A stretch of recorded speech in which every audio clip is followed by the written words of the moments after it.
안녕하세요, 피크로스입니다. 얼마 전 저희는 전동 킥보드 무면허 영상을 제작했었습니다. 그런데 며칠 전 저희는 PM의 부상자 및 사망자 수가 전년 대비 감소했다며 아래와 같은 기사 내용을 보게 되었습니다. 서비스가 확대되고 기기가 보급됨에 따라 시민들은 삶의 질을 높이며 PM을 잘 활용하기 위한 방법을 익혀나가고 있다. 이 기사를 본 후 미성년자들 또한 이 내용에 해당이 되는 것인지 안타까움이 들었습니다. 저희는 미성년자 사고에 관한 심각성이 아직 제대로 알려지지 않은 것 같아 수면 아래 가려있던 문제점을 알려야겠다는 생각이 들었습니다. 우선 얼마 전 고등학생 아들이 전동 킥보드를 타다 사고를 냈다는 한 학부모님의 얘기를 들어보도록 하겠습니다. 혹시 그 사고가 이제 좀 났었잖아요. 네네. 사고가 났었는데 피해자가 혹시 미성년자인가요? 아니면 성인이랑 사고가 난 건지? 초등학생이라고. 알고 초등학생. 있어요. 네. 초등학생이랑 이제 학생분이랑 사고가 났었고, 사고가 나고 나서 어쨌든 지금 합의가 된 거잖아요. 네네. 합의금이 혹시 얼마 정도? 합의금으로 800만 원 제시해서 800만 원 800만 원. 드렸습니다. 네. 이 학생들이 킥보드를 대여를 해서 탈 수 있는지 가능 여부를 혹시 알고 계셨나요? 최근에 알았습니다. 이제 사고 나고 나서. 그러니까 학생들이 탈 수 있는 건 아예 애초에 모르셨던 네네. 거였죠. 하는지를 몰랐습니다. 하는지도 몰라. 네. 강제적으로 못하게 하는 것도 방법이잖아요. 왜냐하면 면허가 있어야 된다고 법에 나와 있는데 면허가 없음에도 불구하고 탈 수 있으니까. 그래서 일단 면허증이 없는데 아이들이 계속 지금 타고 있는데 그게 그냥 건너뛰기 해서 넘어가고 이러는 게 좀 문제가 되는 것 같고 아이들이 안 탔으면. 그렇죠. 학부모님께서는 수험생인 아들이 혹시 큰 피해를 입지 않을까 걱정돼 피해자 가족에게 고액을 배상하고 합의를 봤다고 합니다. 저희는 사고를 낸 학생과도 인터뷰를 해봤는데요. 지극히 평범한 모습의 학생이었습니다. 지금 학교 학생들도 스쿠터를 좀 많이 타나요? 네, 거의 많이 이용하는 것 같아요. 그러면 이제 그 친구들도 거의 대부분 따로 면허가 있는 건 아니고 네, 그냥 이렇게 자유롭게. 네. 지금은 혹시 킥보드 안 타죠? 네. 혹시 주변 사람들 중에 이런 공유 킥보드 타다가 사고 난 거 있었던 사람? 저가 있어요. 어떻게 났어요? 혹시 얘기해 줄 수 있어요? 학교하는 도중에 킥보드 타다가 그 교통사고 한번 일어난 적이 있어가지고. 그때도 무면허에 그렇게 네네. 타다가 네, 그 둘이서 타다가. 네. 이번 인터뷰 사례처럼 대부분의 미성년자 사고의 경우 경찰의 고발 없이 서로 합의로 끝내는 경우가 많아 현재 보고되고 있는 피해 교통사고 직계 건수는 빙산의 일각일 수 있습니다.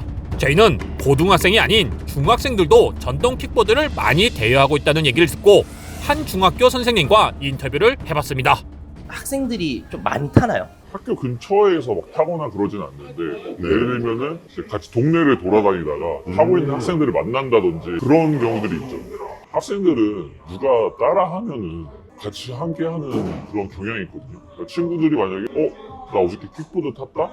이러면 그거 탈 수 있어. 원래 우리 못 타지 않아? 이렇게 하면 탈 수 있어. 문제 안 돼. 라고 했을 때 이게 되는구나. 하면 안 되는 걸 알면서도 하게 돼요. 그런 경향이 있기 때문에 학생들의 그런 충동이나 절제력이 부족한 그런 학생들을 위해서라면 법적인 절차가 강화가 돼야 될 거라고 생각합니다. 제도적인 거? 예를 들면 구체적으로 하나만. 우선 지금 킥보드는 운전면허증이 있어야 탈 수 있는 건데 그 학생들은 운전면허증이 없음에도 불구하고 탈 수 있는 이유가 운전면허증을 등록하라는 화면이 떠도 넘기면 되거든요. 그거 자체가 킥보드는 이제 렌트카가 아닌 이제 임대 사업이 아닌 거죠.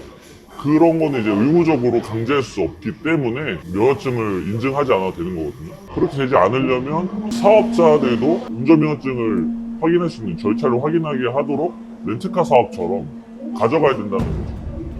인터뷰를 한 중학교 선생님께서는 면허 인증이 법제화돼야 된다고 강력히 주장하셨습니다. 저희는 이런 문제들에 대해 전동 킥보드 대여업체들은 어떤 생각을 갖고 있는지 궁금해 면허 인증을 해야 하는 것이 아니냐 문의를 해봤는데요.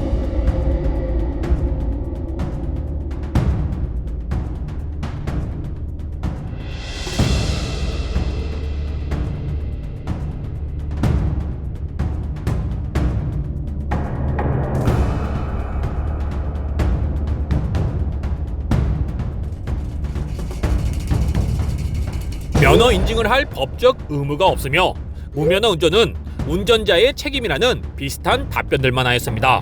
얼마 전 세계적인 축구 선수인 제시 링가드도 무면허 운전으로 처벌을 받았는데요.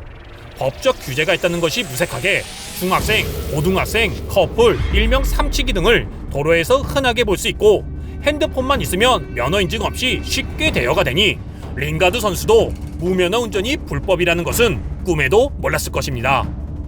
세계적인 스타도 이런 마당에 미성년자들은 더 말할 것도 없을 것이며 이런 현실을 반영이라도 하듯 인터넷에 청소년 전동 킥보드 사고를 검색하면 무면허 사고에 관한 변호사 광고글이 많이 보여지고 있습니다. 사실 면허 인증 절차만 추가하면 상당수가 예방될 수 있을 텐데 면허 인증을 할 법적 의무가 없다는 대업체들의 주장에 한마디도 할 수 없는 현실이 안타까울 뿐입니다. 한 전동 킥보드 대업체가 자랑하듯 얘기하고 있는 사고 건수는 빙산의 일각일 수 있습니다. 더 이상은 어른들의 돈벌이에 미성년자들이 이용당하지 않게 학부모들이 굳이 안 해도 될 걱정을 하지 않게 최대한 많은 사람들이 힘을 모아 올바른 대책이 마련돼 궁극적으로는 PM을 이용하는 사람들의 권리와 청소년들이 보호받을 권리가 모두 충족되는 결과가 나오기를 바랍니다.